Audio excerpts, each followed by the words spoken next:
Vicksburg. And across the nation, there were only a handful of major races yesterday, but their results could shed some light onto the 2016 presidential race. Shannon Travis joins us now from Washington this morning to break down the results. Good morning, Shannon, and let's start in Virginia. Okay, this red state is going blue, and that could set up nicely for Democrats, actually, in 2016, right? Absolutely, Katina. You're absolutely right about that. I mean, first of all, let's dispense with the news that the Democrat in the race pulled out a squeaker.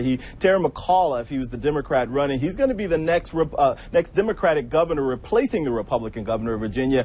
3-point win against the Republican Attorney General, Ken Cuccinelli, who's a Tea Party favorite. So this was a big win for the Democrats, even though the point margin was so small. But it was also a big win, a potentially big win for two other reasons.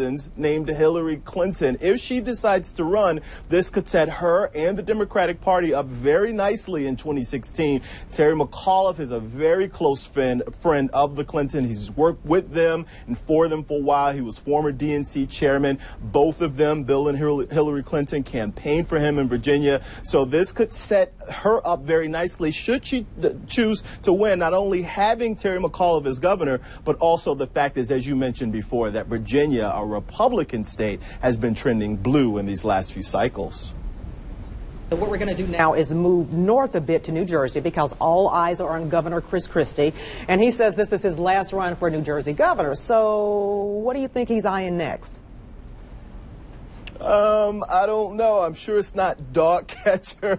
It's probably anyone's guess. I mean, certainly he makes he's not trying to hide the fact, Katina, that he's, seriously considering the White House. He's on a lot of people's short list, number one on a lot of these political observers lists. He handily won re-election last night. I mean, there was no doubt about it. It was a landslide win, over 20 points against his opponent. But not only that, Chris Christie won groups that typically vote for Democrats. He won New Jersey women by 13 points, even though, Katina, he was running against a woman. He won Hispanics by a small margin, 51%. He made inroads with African Americans, 20%. He won moderates and independents. He even won 3 in 10 Democrats voted for Chris Christie. So what I'm saying by that is he can essentially go forth now and say, hey, National Republican Party, I am the Republican who can win in a deeply blue state by big margins and also win Democratic constituencies.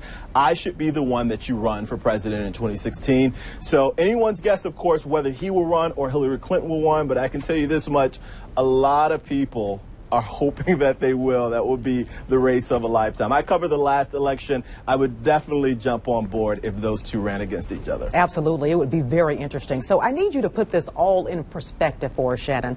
Okay, we're just 1 year removed from the presidential race, and we have another year to go until, the midterms. So what lessons can we learn from yesterday's results?